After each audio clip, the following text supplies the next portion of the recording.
ஏற்கனவே இருக்கிற செய்திகளை, அதாவது தமிழ்நாடே தாவேக்கா ஆட்சி வந்ததற்கு பிறகுதான் இயங்குகிறது, அந்த மாதிரியான ஒரு பிம்பம், இந்த ஒரு ஹீரோவை குளோரிஃபை பண்ணுறது இருக்குல்ல. மேபி அரசியல் கட்சியாக இருந்த வரைக்கும் அது ஓகே, அரசாங்கத்துக்கு வந்த பிறகும் இந்த ஒரு மனப்பான்மை, இதை நம்ம எப்படி புரிஞ்சுக்கிறது? இல்லைங்க, அதையும் ஒழுங்காக செய்ய தெரியல அவங்களுக்கு. அவங்க ஸ்பின் டாக்டர்ஸ்க்கு வந்து மீடியாவை என்கேஜ் பண்ணணும்னு தெரியுது, என்கேஜ் பண்ணலை அவருன்றது புரியுது. அதனால வந்து அற்ப விஷயங்களை சொல்லி உட்கார வைக்கிறது, நிற்க வைக்கிறது, துண்டு போடுறது, டிஃபன் சாப்பிட்றது. டிஃபன் சாப்பிட்டாருன்றது ஒரு நியூஸ். இந்த நியூஸ் எப்படி வருது? மற்ற ஊழியர்களை போகிற அவரும் டிஃபன் பாக்ஸ் எடுத்து கொண்டு வந்தார். இதை போடுறவங்க யாருன்னு கேட்டிங்கன்னா பெரிய அளவில் அரசு விளம்பரத்தை நம்பி இருக்கவங்க. அவங்க ஜீவிதமே அதில் தான். இல்லைன்னா இழுத்து மூட்டு போகணும் கடையை, குறைச்ச மதிப்பில்லை, பல பேரோட வாழ்வாதாரம் மறுக்கலை. ஆனால் உன்னோட தொழில் தர்மத்தை விட்டுட்டு இந்த காரியத்தை நீ செய்கிறனா யார் வந்தாலும் இதான உனக்கு அதை. அப்போ எதுக்கு தொழில் தர்மம் இல்லாத ஒன்றுமே நீடித்திருக்க வேண்டிய ஜீவித்திருக்க வேண்டிய அவசியம் கிடையாது. கரெக்ட். லெட் தம் டை அப்படிதான் சொல்ல தோணுது நமக்கு. கண்ணை விட்டு சித்திரம் வாங்குவரோம் நல்ல பாரதி அப்படிதான் செஞ்சுருக்க. டிஃபன் சாப்பிட்டாரு, துண்டு போட்டாரு, சேரை இழுத்து போட்டு உட்கார வச்சாங்க. இதெல்லாம் யார் பண்ணுற வேலை? இமேஜை நீங்கள் சொல்கிற மாதிரி இமேஜை பூஸ்ட் பண்ணுற வேலை.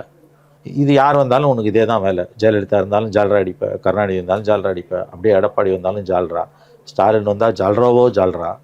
இப்போ அடுத்து புதுசாக இவங்க எல்லாருமே இல்லாமல் புதுசாக ஒரு தலைவர் வந்திருக்கார். அவர் என்னென்ன யாருக்குமே புரியல. எல்லா கன்வென்ஷன்ஸையும் அவர் உடைக்கிறாரு, படித்த சுக்கலாக உடைக்கிறாரு. முதலமைச்சராக வந்துட்டார். நிர்வாகம் எவ்வளோ கடினமானது. முள்கிரீடத்தின் மீது அவர் அமர்ந்திருக்கிறார். அவர் தலையில் முள்கிரீடத்தை சுமந்து கொண்டிருக்கிறார்.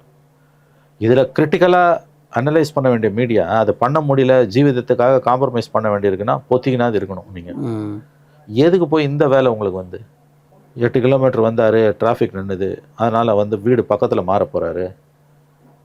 அது நாங்கள் தான் சொன்னோம்.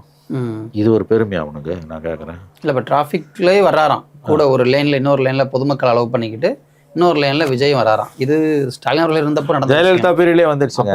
ஜெயலலிதாவோட நான் வந்து அது 3ஐயும் பார்த்தவன் மனோஜ். 91-96 ஜெயலலிதா வராங்க, ராஜீவ் அசாசினேஷனுக்கு வரும்போது உச்சக்கட்ட பாதுகாப்பில் இருக்கும்போது பாய்ஸ் கார்டன்லேருந்து புறப்படுறாங்கன்னா பீச் ரோடு மவுண்ட் ரோடு ரெண்டையும் மூடுவான். அட்டூழியத்தின் உச்சம் நடந்தது. அப்போ அந்த கவர்மெண்ட் 96 தோத்ததுக்கு ஜெயலலிதாவோட டிராஃபிக் ரெகுலேஷன்ஸ் ஒரு காரணம் சொல்லுவாங்க. ஆமாம், நான் நேரில் பார்த்துருக்கேன். I was a witness. நான் ஃபீல்டுக்கு வந்த புதிது. பீச் ரோடு இதில் ஜெயலலிதா வந்து பீச் ரோட்ல வராங்கன்னா மவுண்ட் ரோடு மூடிடுவாங்க. ஆச்சி மசாலா, எந்த சமையலும் ருசி தேடும் ரகசியம், 20 ரூபாய்.